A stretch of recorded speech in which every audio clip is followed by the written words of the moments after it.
আসসালামু আলাইকুম ভিউয়ার্স, আজকে আমি হিজাব কাটার জন্য এখানে 3.5 গজ পরিমাণ কাপড় নিয়েছি। তো আমি ঝুল অনুসারে নিয়েছি, আপনারা চাইলে আরও একটু বাড়িয়ে নিতে পারেন। তো আমি এটা মিডিয়াম যারা লম্বা তাদের জন্য বানিয়েছি। তো এটাকে প্রথমে সমান 2 ভাঁজে ভাঁজ করে নিলাম। তো এই যে এটা আমার বন্ধ সাইডটা সমান 2 ভাঁজে ভাঁজ করার পর আর নিচের দিকে খোলা সাইডটা, এখন এখান থেকে বন্ধ সাইডের এই কোণাটাকে এভাবে এনে সমানভাবে এভাবে ভাঁজ করে নিতে হবে। তো এরপর আমি ঝুলের মাপটা দিয়ে নিচ্ছি। তো আপনারা যেরকম ঝুল চাইবেন সেই অনুপাতে এখানে ঝুলের মাপটা দিয়ে নেবেন। তো আমি আমার ঝুলের মাপ এখানে 42 ইঞ্চি রেখেছি। তো আমি এখানে 42 ইঞ্চি বরাবর মার্ক করে নিব। তো আপনারা আপনাদের ঝুল অনুযায়ী এখানে মাপ দিয়ে নেবেন। তো এটাকে ফলো করে আপনারা যে কোনো মাপের হিজাব তৈরি করতে পারেন। তো এখানে রাউন্ড করে এভাবে সম্পূর্ণ অংশে গোল রাউন্ড দিয়ে নিলাম। এরপর আমি ভালোভাবে গোল রাউন্ডটিতে মার্ক করে নিলাম। এরপর আমি এখানে হাতা, যেহেতু হাতা সহ হিজাব, হাতার মাপটা দিয়ে নিচ্ছি। তো 29 ইঞ্চিতে আমি মাপ দিলাম আর এখানে আরও 5 ইঞ্চি বাড়িয়ে 34 ইঞ্চিতে মার্ক করে দিলাম। তো আর কি 5 ইঞ্চি হাতার জন্য রাখলাম। এখন আমি রাউন্ড অংশটিকে কেটে নিচ্ছি।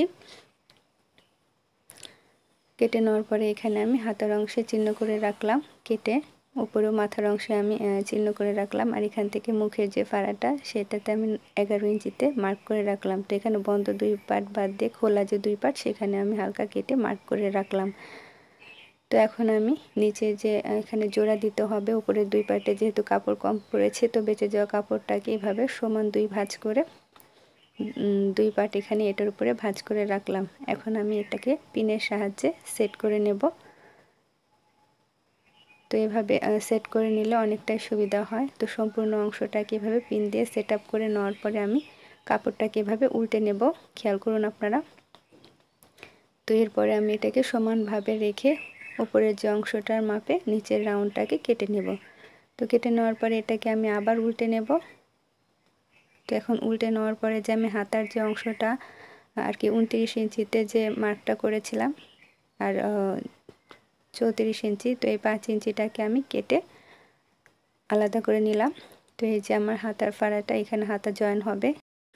তো এখানে হিজাবের এই অংশটুকু কাটা শেষ। এখন আমি বেঁচে যাওয়া কাপড় দিয়ে মাথার ক্যাপ কাটবো। তো এখানে 2 পার্ট কাপড় আছে, এটাকে মাঝ বরাবর ভাঁজ ভাঁজ করলাম 4 ভাঁজ, আর একটা মাঝ বরাবর ভাঁজ দিলাম, 8 ভাঁজ তৈরি হলো। তো এখন আমি এটা দিয়ে ক্যাপের মাপটা দেখিয়ে দিচ্ছি। চওড়া নিলাম আমি 2.5 ইঞ্চি পরিমাণ, 2.5 ইঞ্চিতে মার্ক করে দিলাম। আর ক্যাপের লম্বা নিলাম আমি 5 ইঞ্চি পরিমাণ। এখন এই 5 ইঞ্চি আর এই 2.5 ইঞ্চিকে গোল রাউন্ড করে এভাবে মিলিয়ে দিতে হবে। তো মিলিয়ে দেওয়ার পরে আমি এই রাউন্ড অনুসারেই কেটে নেব। তো খেয়াল করুন আপনারা। তো ক্যাপটাকে অবশ্যই ডাবল করে দিতে হবে। এই যে ডাবলভাবে ক্যাপ কাটা হয়ে গেল।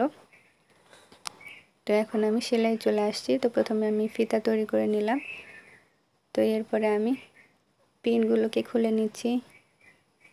যেভাবে পিন আপ করে টুকরো কাপড় আর কি উপরে আটকে নিয়েছিলাম। তো এটা যেহেতু 2 পার্ট, দুটোকে একসাথে করে আমি প্রথমে এই দুটো জয়েন করে নেব। তো উল্টো পাশ থেকে এই দুটোকে জয়েন করে নেওয়ার পর এটাকে খুলে হিজাবের উপরের অংশে এভাবে বসিয়ে উল্টোভাবে বসিয়ে সেলাই করে নিতে হবে। তো এরপরে এটাতে আমি মাঝখান দিয়ে একটা চাপ সেলাই দিয়ে নেব, এতে করে জোড়াটা খুব একটা বোঝা যাবে না। তো আপনারা এভাবে চাপ সেলাই দিয়ে নেবেন। আর এখানে কানিটা আমি কেটে নিচ্ছি, বাড়তি কানিটুকু কেটে নিলাম। এখন যে মাথার যে উপরের অংশ আমি কোণায় চিহ্ন করেছিলাম এই ক্যাপটার মাঝ বরাবর এটাকে রাখবো আর কি। মাথার যে কাঁটাটা উপরের কোণার সেখানে মাঝখান থেকে ক্যাপটাকে ধরে এভাবে সাইড দিয়ে সেলাই করে দিতে হবে। এই অংশ সেলাইয়ের পরে বাকি অর্ধেক অংশ এভাবে ঘুরিয়ে আমি সেলাই করে নিলাম। তো 2 অংশে সেলাই করে নেওয়ার পরে ক্যাপের ওপর দিয়েও ক্যাপের মাঝখান দিয়ে ঠিক চাপ সেলাই দিয়ে নিতে হবে। তো আমি ক্যাপের মাঝখান দিয়ে চাপ সেলাই দিয়ে নিচ্ছি।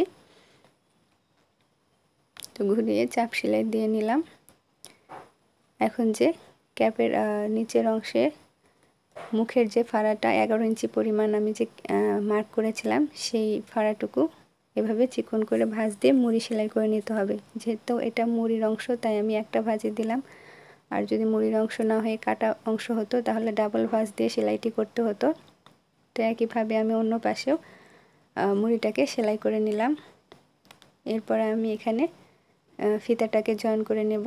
তো ক্যাপের নিচের অংশে এই যে দুটো ফিতা নিয়ে নিয়েছি, ঠিক ক্যাপের যে নিচের কোণাটা এইখানে আমি ফিতাটাকে জয়েন করে নেব।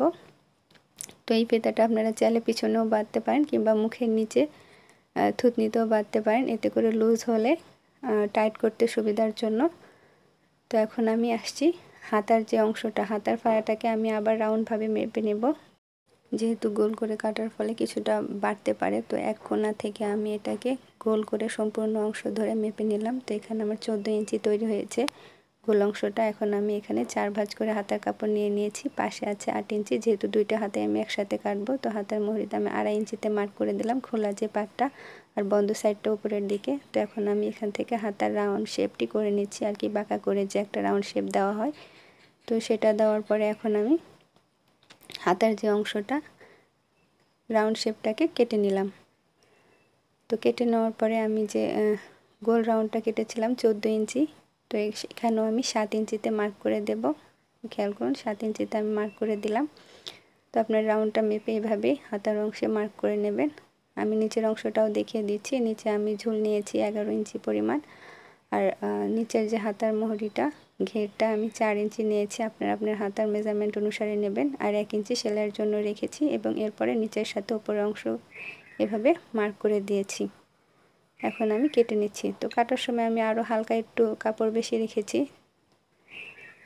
তো এখানে 2 পাট হাতা আমার কেটে নেওয়া হয়ে গেছে। এখন আমি ইলাস্টিক কেটে নিচ্ছি। তো ইলাস্টিক নিলাম আমি 3 ইঞ্চি পরিমাণ, আর কি হাতার ঘেরের চেয়ে 1 ইঞ্চি আমি কম নিলাম। তো এখন আমি এটাকে কেটে নিচ্ছি। এটার মাপে আমি আরেকটা হাতার ইলাস্টিক কেটে নেব। তো এভাবে আমি 2টা হাতারই ইলাস্টিক কেটে নিলাম।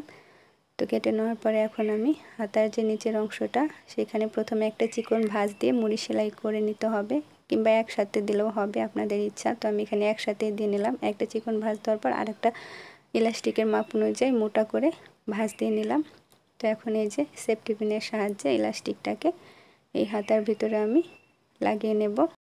আর হ্যাঁ বন্ধুরা, এই পর্যায়ে একটা রিকোয়েস্ট, আমার ভিডিওটি যদি ভালো লাগে অবশ্যই একটা লাইক দিতে ভুলবেন না, আর আমার চ্যানেলটি সাবস্ক্রাইব করে আমার পাশেই থাকবেন। আর কোনো রকম প্রশ্ন থাকলে কমেন্টস করবেন, অবশ্যই উত্তর দেওয়ার চেষ্টা করব।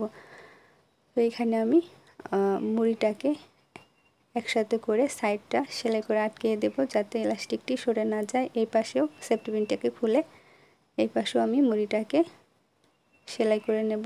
এরপরে আমি হাতার অংশগুলো সম্পূর্ণরূপে ছড়িয়ে সমানভাবে সব দিকে রেখে মাছ দিয়ে একটা সেলাই করে দেব।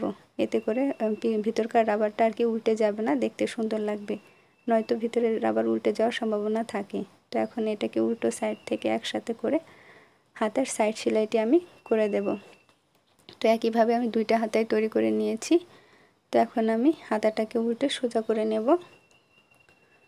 তো এই যে হাতাটাকে সোজা করে নিলাম। এখন হিজাবের পাটটাকে নিয়ে নেব। তো খেয়াল করুন আপনার হিজাবের পাটটা থাকবে উল্টো, আর হাতার কাপড়টা থাকবে সোজা, আর হাতার উপরের অংশটা থাকবে উপর সাইডে, আর নিচের অংশটা থাকবে নিচের সাইডে। এই যে হাতা সোজা করে রাখার পরে এটাকে ভিতরের সাইডে ভাবে দিয়ে দিতে হবে। তো ক্যামেরায় বোঝা যাচ্ছে না, হিজাবের অংশটা কিন্তু উল্টো থাকবে।